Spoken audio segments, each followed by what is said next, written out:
Burrus Frederick Skinner nasceu na Pensilvânia em 1904, onde viveu uma infância estável e plena de afeto, porém com rigorosa disciplina.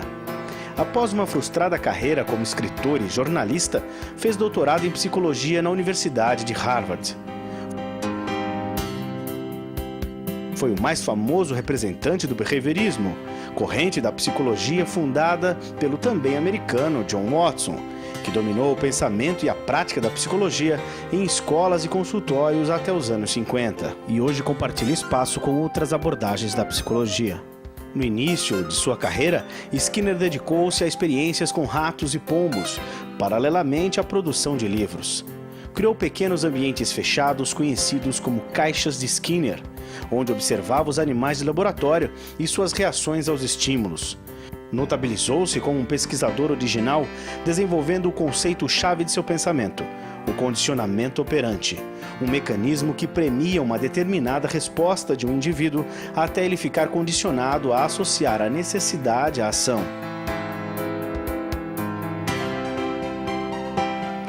Em relação à educação, Skinner pregou a eficiência do reforço positivo, sendo contrário a punições e esquemas repressivos. Skinner rejeitou noções como a do livre-arbítrio e defendeu que todo comportamento é determinado pelo ambiente, embora a relação do indivíduo com o meio seja de interação e não passiva. Foi autor de trabalhos controversos nos quais defende o uso de técnicas psicológicas para a modificação do comportamento com o intuito de melhorar a sociedade e tornar o homem mais feliz. Faleceu em 1990. Ele, na verdade, traz uma concepção de homem, uma concepção de mundo que quase que inverte com a lógica tradicional da psicologia até o momento em que ele se apresenta. Skinner foi um dos 3 pensadores mais citados do século XX, ao lado de Freud e Piaget. Uma das razões pelas quais ele é bastante citado é porque ele foi bastante mal compreendido. Ele foi muito confundido com Watson, e Watson já teve um grande impacto porque ele propõe um estudo científico do homem. Enquanto o homem era considerado um ser divino, centro do universo, do mundo e da natureza, impossível de ser estudado cientificamente, vem Watson antes de Skinner e propõe, não, vamos tornar o comportamento humano um objeto de estudo científico. E o Skinner pega esse gancho de Watson. E aí ele é erroneamente confundido com Watson. O grande erro de confusão é que o Watson, ao propor esse estudo científico, ele diz o seguinte, olha, só vou estudar o que é observável. Não me interessa mais nada que não seja observável. Então ele reduziu o homem e ele criou a psicologia SR, Watson, estímulo-resposta.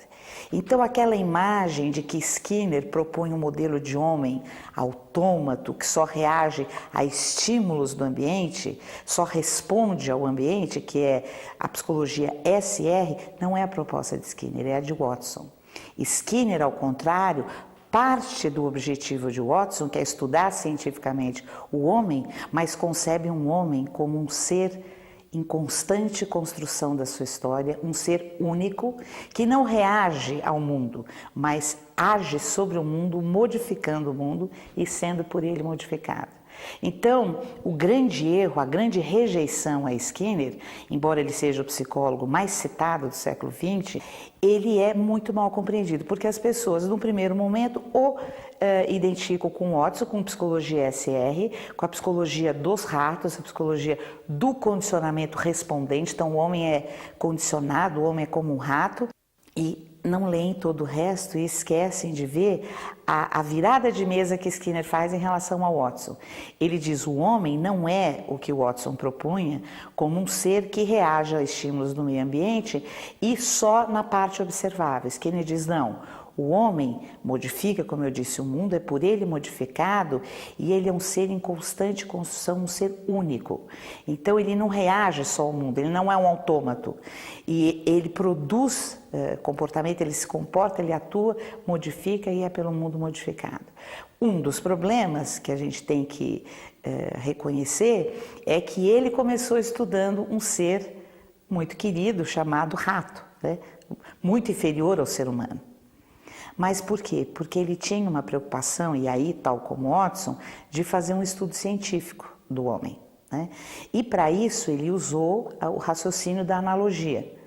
Ele tentou verificar, através de um ser muito inferior, que princípios de comportamento esse ser infra-humano poderia estar sensível, poderia ser demonstrado. E vamos verificar se esses princípios do comportamento demonstrados com um ser pequeno podem ser uma amostra, podem ser um modelo do que ocorre com alguns comportamentos do homem.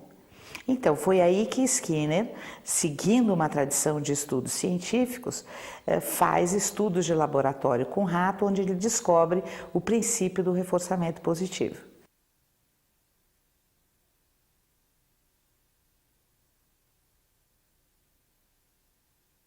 Um princípio que é importante ser bem entendido e bem explicado, que é aplicável sim não só ao homem, mas a qualquer ser vivente no planeta Terra. Ou seja, nós somos, enquanto seres vivos, sensíveis ao reforçamento. O que quer dizer isso?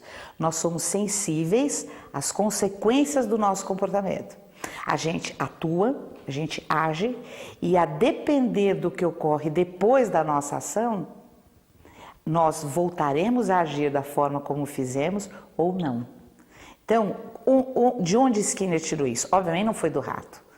Obviamente ele já tinha várias ideias, né, concebidas sobre o homem. Só que ele vai e estuda cientificamente e demonstra inúmeros princípios. Isso durante 20 a 30 anos. E aí as pesquisas com seres humanos começaram na carona, né, dessa lógica de estudar cientificamente, e os princípios de reforçamento positivo e inúmeros outros foram igualmente demonstrados com o homem. Aí as pessoas acostumadas com a tradição judaico-cristã se sentem ofendidas, né, porque é uma perspectiva darwinista, né, uma perspectiva de que eu, ser humano, sou de alguma forma continuidade de outros seres inferiores. Então aí houve uma rejeição quase que religiosa ao behaviorismo, né?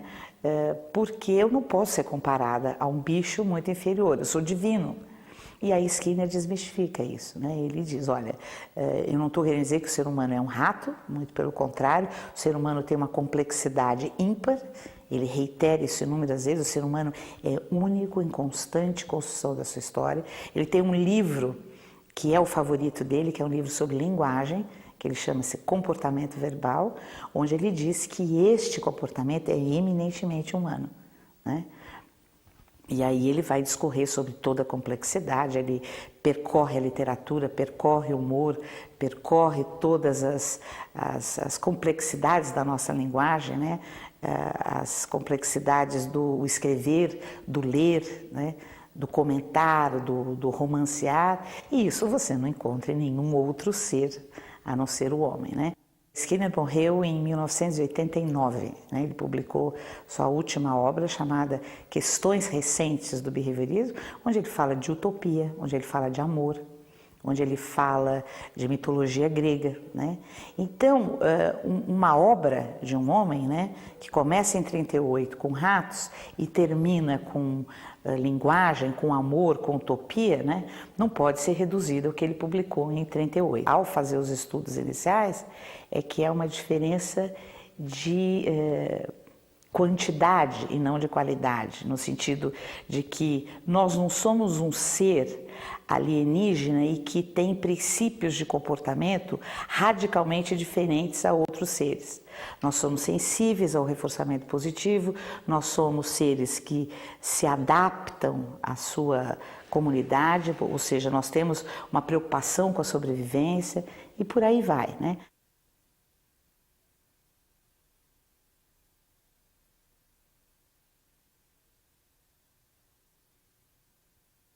Para Skinner, o ser humano ele é produto de três histórias. A história filogenética, que é a história da sua espécie. Então, muito do que ele faz é determinado pela filogênese, pela espécie a que ele pertence.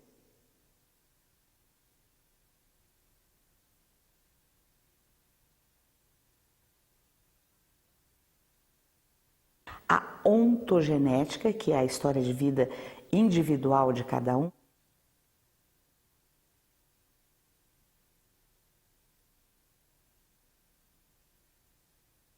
e a cultura. Então são os três determinantes. Então ninguém pode acusar Skinner de ser reducionista, porque ele está o tempo inteiro falando para a gente que nós somos um ser complexo, que aquilo que a gente faz hoje é determinado pela nossa filogênese, o que nós somos enquanto espécie. Eu sou incapaz de voar, por exemplo. Por mais que o meu educador, o meu professor me ensine a voar literalmente ou subjetivamente, jamais terei asas, porque eu não sou uma ave. A ontogênese, que é como eu construo a minha vida, as minhas relações com meu pai, com a minha mãe, as minhas relações com os meus professores, as relações com os meus amiguinhos da infância, a minha ontogênese e a cultura. A cultura envolve as práticas culturais que são transmitidas através do comportamento verbal ou linguagem. A partir dessa concepção, Skinner tenta explicar como essas histórias são construídas. Aí ele cria o modelo de seleção pelas consequências. Aí começam os primeiros princípios. Ele diz o seguinte: o que nós fazemos é selecionado pelas consequências da nossa ação. E aí, como ele quis mostrar isso? Ele começa nos estudos de laboratório, depois isso é evoluído dentro do behaviorismo para estudos com crianças com atrasos de desenvolvimento, com adultos normais, enfim, com todas as dimensões, com todos os grupos étnicos, etários e de deficiências. O grande princípio descoberto, primeiro, do reforçamento positivo, o que é uma consequência específica que aumenta a probabilidade futura da ação que a precedeu. Então, por exemplo, se você pede água para alguém, esta pessoa lhe dá água e você estava privada de água, toma esta água, mata a sua sede, você tenderá no futuro a pedir água de novo para alguém da sua cultura, porque o seu comportamento foi reforçado positivamente, ou seja, ele teve uma consequência que lhe foi de alguma forma agradável, que atendeu às suas necessidades orgânicas, neste caso do exemplo que eu estou te dando, e isto aumenta a probabilidade futura de que você assim se comporte. Então aqui tem um aspecto importante, que nem tudo que é reforçador positivo é prazeroso. Você pode, por exemplo, trabalhar feito um louco para receber o seu salário no final do mês, ainda que o seu trabalho seja desagradável. A ciência de Skinner, que é chamada ciência do comportamento humano, ela se propõe a mostrar o que ocorre. Não necessariamente, não necessariamente tem um cunho ideológico neste ocorrer. Então, ele é, obviamente, Skinner é um defensor dos princípios de reforçamento positivo versus os da punição. Os de punição, a gente descobriu que é um tipo de consequência, as consequências punitivas, né, que a gente chama consequências aversivas, que essas decrescem a probabilidade futura da resposta que antecedeu. E pior, elas geram consequências emocionais, geram respostas, emocionais colaterais, geram ansiedade, né, geram descargas de adrenalina, geram tensão, e elas são, lamentavelmente, usadas na educação. Não é simplesmente você apresentar uma consequência que aumenta a probabilidade da sua ação que foi a descoberta, mas é como fazer. O que é reforçador positivo para um pode não ser para outro. A descoberta de que o ser humano é um ser individual, que tem o seu próprio ritmo, que tem as suas próprias características. Então, embora a gente tenha descoberto princípios comuns, a ontogênese de cada um ela é individual. Então, por exemplo, você apertar a bochecha de uma criança, dizendo, ai que lindo, você pode estar sob a hipótese de que aquilo é agradável para a criança, que aquilo vai aumentar a probabilidade de que ela se dirija a você ou de que ela se aproxime de você, mas não necessariamente. O que é reforçador positivo para um pode ser aversivo para o outro, pode ser punitivo para o outro. Agora, a grande sacada é essa, que nós somos sensíveis ao reforçamento positivo e é isso que nos move. Dito numa linguagem leiga, né, Skinner descobriu que o homem é movido pela satisfação, pelo prazer, né, e pelas consequências da sua ação.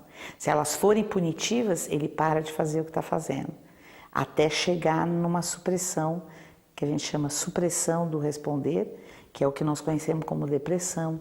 No contexto escolar, é o que a gente conhece como evasão escolar.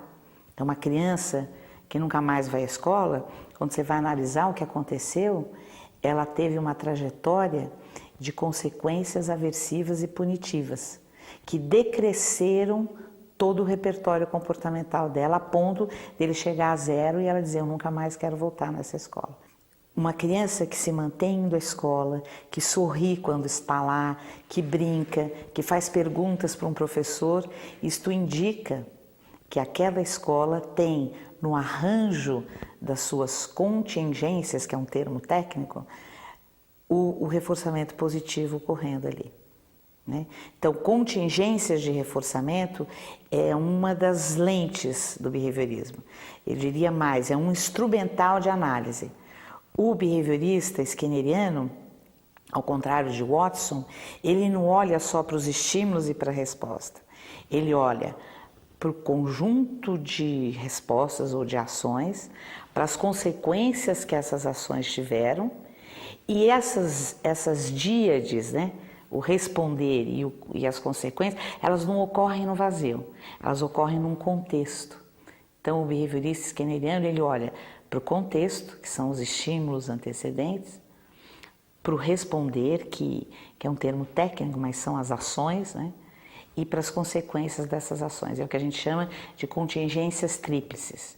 Então, sempre o analista de comportamento, que é um nome moderno e atual, né, para os behavioristas skinnerianos, ele sempre olha para o mundo a partir desta lente, né, das contingências de reforçamento.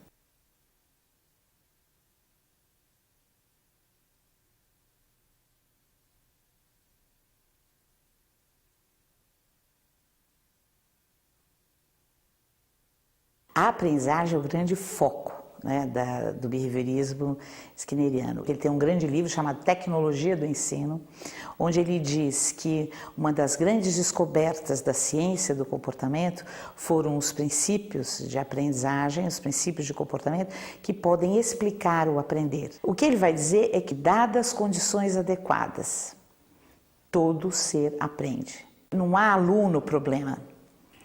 Não há professor problema, há uma relação professor-aluno, há uma relação entre as condições de ensino, as características do aluno e as consequências arranjadas para esse ensino que estão inadequadas, que são problemáticas.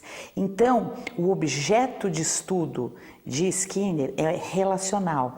Então, ele vai dizer que o aprender não é o aprender do aluno, é um aprender que está relacionado com as condições de ensino e com o manejo de contingências. Ele define que ensinar é arranjar contingências de reforçamento. Então, o que ele vai dizer? Ele vai dizer que um ser, né, para que ele aprenda a ler, por exemplo, ele vai precisar de condições contextuais, que são as condições facilitadoras para que este ler ocorra e possa ser reforçado positivamente, possa ser incentivado, possa ter consequências naturais. Então, aqui tem um detalhe importantíssimo, que não é um detalhe, é importância, né? É um grande aspecto, que é o seguinte: o ideal do aprender é que o ser aprenda e tenha consequências naturais deste aprender.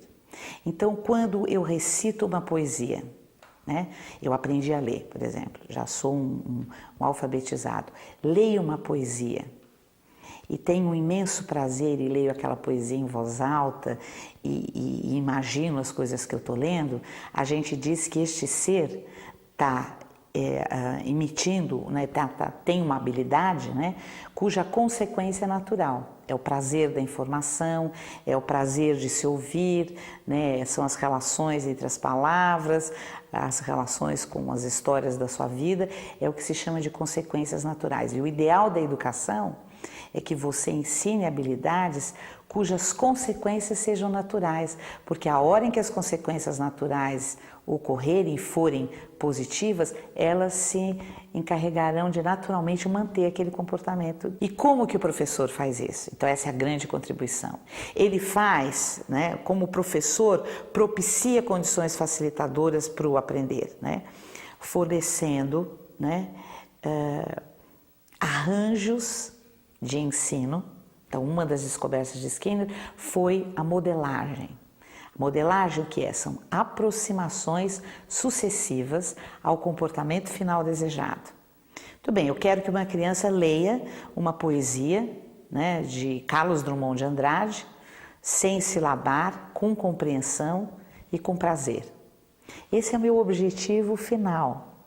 Mas para que eu comece isso, né, o que é que eu preciso fazer? Então, arranjar os estímulos, que são os códigos arbitrários da língua, as letras, as sílabas, as sentenças, as frases, de um modo gradual, para que diante de cada etapa o responder possa ocorrer sem grandes dificuldades, porque tem pesquisas mostrando na nossa área que o aprendizado pelo ensaio e erro é extremamente aversivo.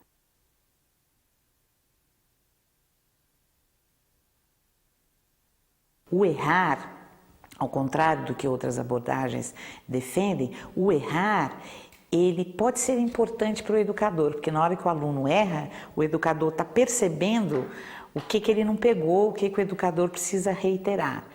Mas para o aluno, para o aprendiz, o errar é extremamente punitivo, é extremamente aversivo. E um ensino com muitos erros, com muita tentativa e erro, um ensino de alta complexidade, ele gera consequências aversivas. E ao gerar consequências aversivas, diminui a probabilidade das respostas. Então, ao contrário do que a escola clássica pregava, né? A escola clássica em termos, porque há muitas escolas hoje de São Paulo que você entra na escola, está escrito assim, é pelo caminho das pedras que se atinge o estrelato. Então, de novo, a nossa tradição judaico-cristã valoriza o sacrifício, valoriza a dor, valoriza a penalidade como uma coisa que tenha mérito. E Skinner inverte todo esse raciocínio. Ele diz, o aprender tem que ser suave, gostoso, agradável e gradual. Então, se eu quero que um ser aprenda a ler, que é o exemplo que nós estamos aqui dando, vamos gradualmente, como se fosse, por exemplo, uma brincadeira, né? Uma criança que é o ser que tem condições de começar a ler, em torno dos seus 5, 6 anos hoje em dia, né? Na hora em que ele está se expondo aos códigos arbitrários da língua, o que eu tenho que levar em conta? Que aquele código arbitrário, aquela letra A, que só tem sentido para mim, para você que somos alfabetizados, mas não para aquela criança, qual é a função disso na vida dela? Na hora em que ela decifrar aquele código, ela vai ter acesso a inúmeras informações que ela não tem hoje. Então, é relevante para ela? Essa é uma das grandes perguntas que o behaviorista faz. O que eu quero ensinar é relevante para o meu aluno? Se sim, é relevante para a cultura? É relevante para que ele sobreviva? Então, vamos lá. Qual a forma de fazer? Gradual, que obtenha sempre consequências naturais e reforçadoras positivas. O que tecnicamente tem sido descoberto? Que há alguns caminhos que são mais fáceis que outros. Há alguns caminhos que produzem consequências reforçadoras positivas, alguns caminhos que produzem a punição. E um dos caminhos que produz as consequências reforçadoras positivas é ir gradual. Aí você vai me perguntar, quão gradual? Como que eu defino a rapidez do meu ensino, o ritmo? Quem define é o aluno. Você propõe para ele uma atividade inicial, né? Experimenta. Skinner tem uma grande frase que é o seguinte, nunca tenha verdades eternas, experimente sempre. Isso é uma frase famosa dele, né? Então ele era um cara extremamente aberto, né, às verdades descobertas pelo experimentar. O que não pode, e aí eu preciso fazer um parênteses, é você conceber que este aprender depende única e exclusivamente do ser que aprende e que depende única e exclusivamente de uma estrutura de mente. Skinner abandona esta concepção, negligencia, rejeita, condena e critica. Ele diz: a concepção de que o ser que aprende é o único responsável pelo seu aprender, que ele tem uma estrutura que o responsabiliza, é rejeitado por Skinner por uma coisa que ele chama de rejeição ao mentalismo, que é uma concepção clássica na psicologia de dizer que nós, seres, temos uma estrutura de mente que é a responsável por aquilo que fazemos. Skinner vai inverter essa concepção, ele vai dizer: não, somos um ser que tem uma filogênese, então a gente tem um cérebro, a gente tem uma bioquímica, a gente tem um organismo. Mas o meu aprender dependerá da interface entre esta filogênese e as condições de ensino propiciadas pelo professor, pela escola. Se essas condições forem inadequadas, no sentido de que elas não são graduais, de que elas propiciam consequências aversivas, este ser não aprenderá. E não aprenderá não porque ele seja incapaz, mas porque as condições são inadequadas. Então a avaliação, ela assumiu um caráter na nossa escola eminentemente punitivo. E para o analista de comportamento, para Skinner, avaliar o aluno significa só verificar se aquilo que eu penso que eu ensinei de fato. Então é simplesmente isto, é mais uma etapa e na concepção do ser que aprende, naquela concepção de que o ser que aprende é um ser único, em constante construção do seu aprender, né? Eu até brinco que Skinner é construtivista nesse aspecto, né? Porque ele entende que nós estamos o tempo inteiro construindo os nossos repertórios, né? Ad infinitum. Como o ser é único e em constante construção do seu aprender e os ritmos são individuais, né? Esta avaliação ela deveria ser contínua, porque você pode aprender num ritmo diferente do que eu. Quem diz que o aprender se dá em anos? Que eu tenho um ano para aprender a ler, aprender as operações fundamentais da matemática. Isso que estabeleceu foram códigos arbitrários das culturas, né? O Skinner, junto com o professor Fred Keller, eles criaram, a partir dos princípios comportamentais, o ensino individualizado. Aliás, Skinner foi um dos precursores do computador na educação, porque o ensino individualizado ele pode ser favorecido pelo computador. Então, quando você acompanha individualmente o seu aluno, quando você tem condições de vê-lo aprender passo a passo, a avaliação é praticamente natural. Porque você está ali trabalhando, arranjando as condições de sala de aula, você propõe atividades em que você dá o feedback, você corrige, isso não é avaliação, você está ali no calor do ensino, e logo em seguida você dá uma situação para ele, análoga à que você trabalhou, e mede o desempenho dele sem necessariamente ter a sua correção, o seu feedback imediato. Então a avaliação nada mais é para o behaviorismo do que uma etapa do processo de ensinar e de aprender, onde você verifica do modo mais natural possível, do modo menos aversivo possível, se aquilo que você acha que ensinou de fato o aluno aprendeu. A palavra escola, a origem do termo é lugar onde se conversa. Então ele diz o seguinte: as escolas do futuro serão muito diferentes do que elas são hoje. Ao invés de lugares cinzentos, sombrios, né, elas serão lugares agradáveis, lugares que têm um cheiro bom, lugares que têm coisas bonitas, como lojas agradáveis, um shopping, ou como lugares bonitos que a gente visita. Serão lugares onde as pessoas não serão avaliadas, porque as pessoas não gostam de conversar quando estão sendo avaliadas. Então ele retira da educação aquela avaliação com conotação aversiva e com a conotação de que sou eu que estou julgando você. Ele retira todo esse status de onipotência da avaliação, como sendo um direito do professor e um recurso de poder, né? Retira isso e coloca a avaliação como um momento técnico, que eu posso ou não precisar de uma forma mais formal.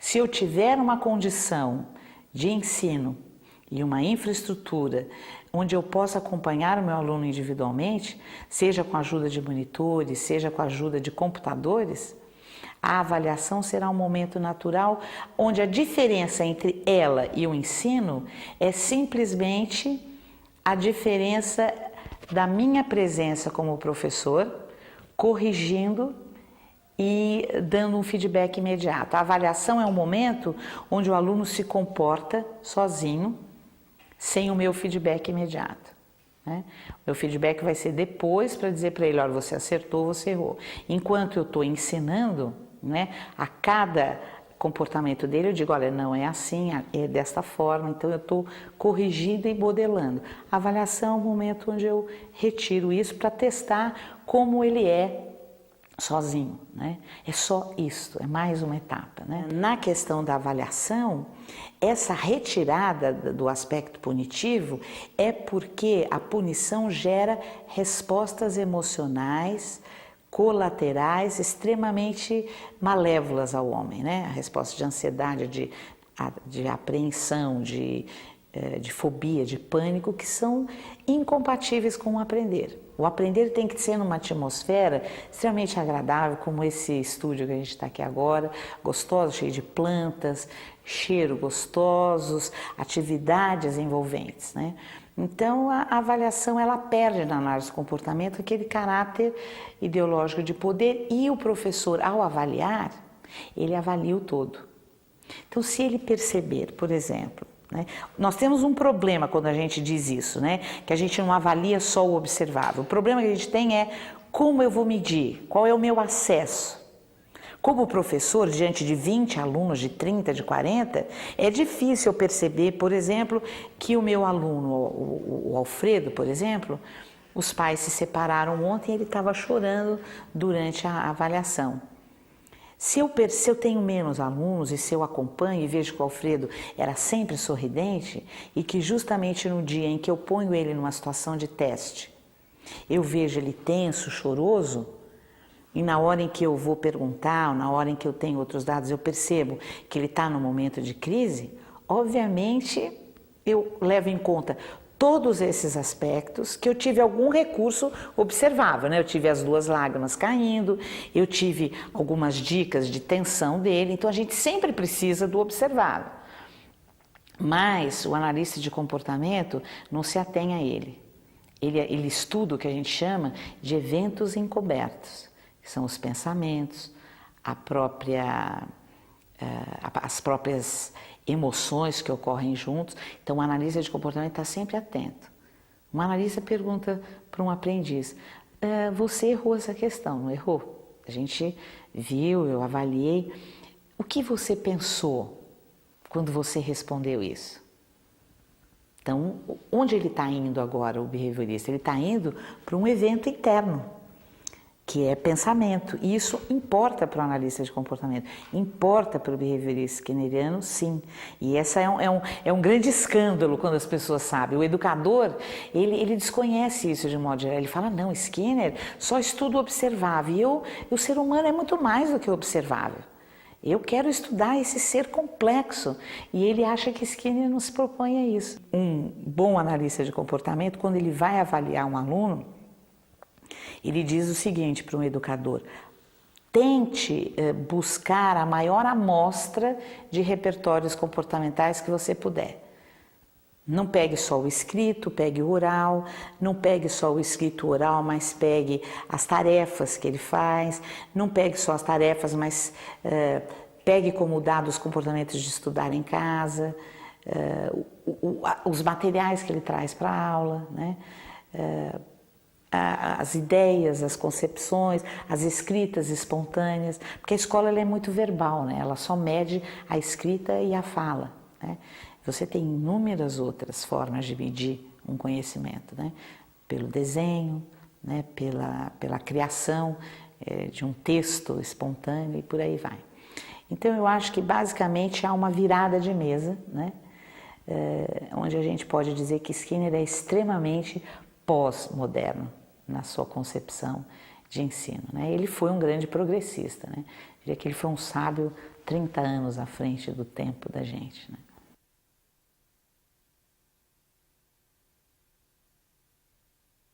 Uma das grandes contribuições de Skinner, e aí junto com o seu grande companheiro Fred Keller, foi a proposta de que as melhores condições de ensino são aquelas que respeitam o ritmo individual do aluno, que é o chamado sistema individualizado, né?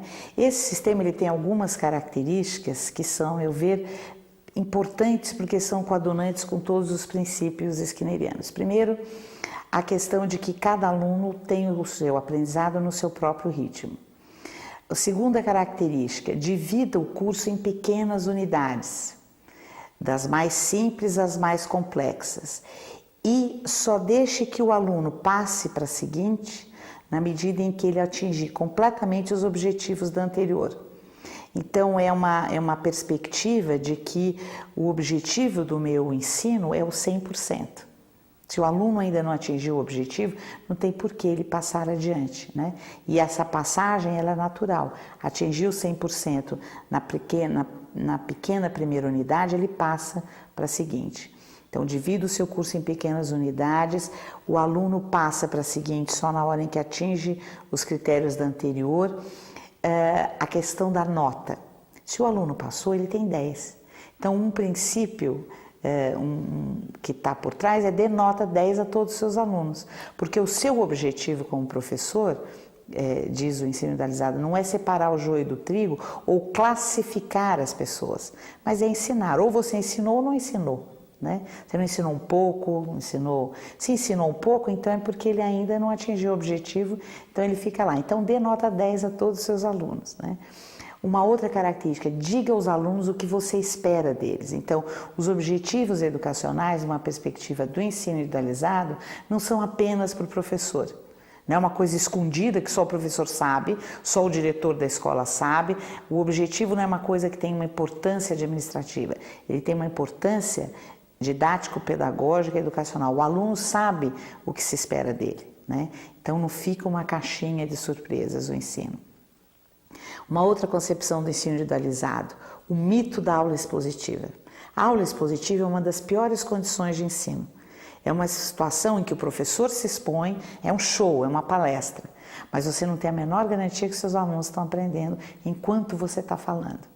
Então é incrível, né? Porque é uma das piores condições de ensino. A gente já fez várias pesquisas mostrando que a situação de grupo, a situação de programas individualizados via computador ou via livros ensinam muito mais do que um professor falando.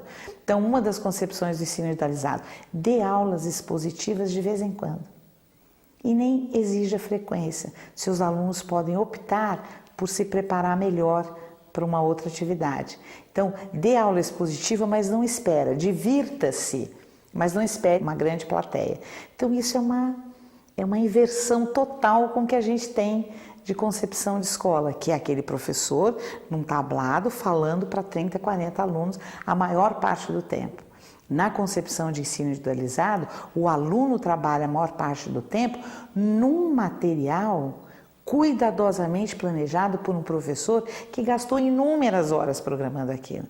Ao contrário daquele professor que rapidamente prepara o seu roteirinho, vai lá dar um show de 50 minutos, né? E o aluno depois tem que se virar sozinho para estudar para a prova. Então é uma inversão total, né? Uma inversão baseada no quê? Nas descobertas dos princípios. Sabe-se que se aprende melhor quando eu faço, quando eu penso, quando eu escrevo, quando eu discuto, quando eu falo, quando eu vejo, quando eu manipulo, quando eu faço, do que quando eu ouço simplesmente, né? Então, no ensino individualizado, as aulas expositivas são raras, mas a gente sabe que o aluno gosta de ouvir o professor. A gente sabe que ele precisa desse momento. O professor é um maestro. Então, uma outra característica do ensino individualizado: esteja sempre disponível, sempre, em todos os dias das suas aulas, esteja ali. Você e seus monitores, porque eles podem precisar de você. Então, o ensino individualizado, ele requer um material escrito, planejado. Ele requer situações de aplicação, requer situações planejadas com muito cuidado. E não dispensa a presença do professor, porque o ser humano é um ser social e ele gosta de aprender ao lado do outro. E gosta de aprender ao lado daquele que está preparado para ensinar, né? Então, esse ensino individualizado, ele foi criado na década de 70, né, baseado nos princípios. Ele teve um boom, foi aplicado no mundo todo. Hoje no Brasil a gente tem algumas universidades revivendo, a gente tem algumas adaptações desse ensino no ensino à distância. Os computadores são os grandes aliados da viabilidade deste ensino. Mas há um grande perigo, né? Há o perigo de isso ser entendido como professor não precisa mais, professor não tem mais o seu emprego, basta o aluno e uma tela de computador. Não é isto, né?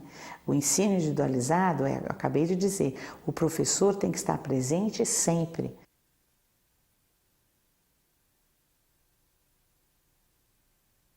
Para Skinner, né, a escola ideal é aquela em que o aluno é atraído por ela, não por receio e medo de ficar longe dela, mas porque nela ele encontra as mais fortes razões para se manter aprendendo, mesmo depois da escola.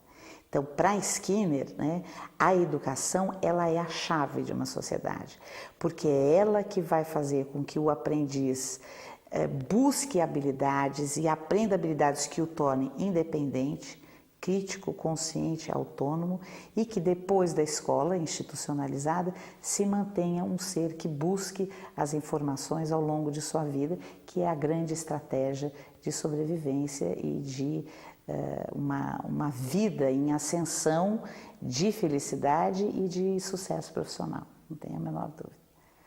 Uma grande contribuição de Skinner foi a concepção da força que a educação tem.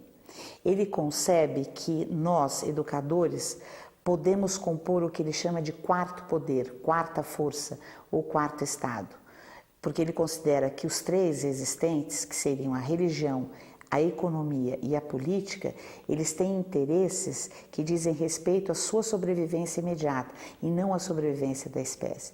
E que são apenas os educadores, os intelectuais, os cientistas, que por conhecerem a ciência do comportamento humano, por conhecerem o que move este ser humano, é que serão capazes de trabalhar para a sobrevivência e a manutenção da espécie humana.